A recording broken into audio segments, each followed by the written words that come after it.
Hi everyone, welcome back to my channel. আৰু আজি মই নতুন এটা ৰেচিপি লৈ আহিছো কণী আৰু মটৰৰ তৰকাৰী কিন্তু অলপ ডিফাৰেন্টলি বনাম। সো চাই থাকক মোৰ ভিডিওটো শেষলৈ। ইয়াৰ কাৰণে মোক প্ৰয়োজন হ'ব নহৰু, আদা, পিয়াজ আৰু এটা মিহিকৈ কাটি লোৱা বিলাহী, জলকীয়া, ধনিয়া অপচনেল হয়। তাৰ পিছত চাৰিটা মানুহ আমি সেইকাৰণে কণী চাৰিটা বইল কৰি লৈছো।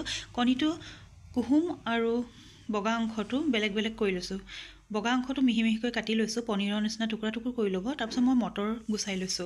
এতিয়া লোহা কেৰাহী এখনত মই মিঠাতেল দিছো। মিঠাতেল দিয়াৰ পিছত গোটা গৰম মছলা কেইটামান এড কৰি দিলোঁ। তাৰ পিছত পিয়াজ এড কৰিলোঁ। পিয়াজখিনি ভালকৈ ৰঙা হোৱাৰ পাছত মই এড কৰিম এতিয়া বিলাহী, আদা, নহৰু, হালধি, নিমখ, জিৰা গুড়ি, মিট মছলা পাউডাৰ, গৰম মছলা পাউডাৰ। এতিয়া ভালকৈ মিক্স কৰিম। ৰঙা হৈ আহিলে পানী 1 কাপ দি দিম।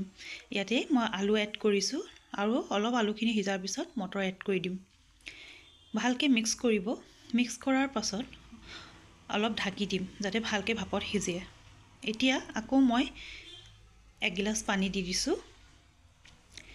পানী দিয়াৰ পিছত আকৌ অকণমান উতল আহিবলৈ ঢাকি দিম।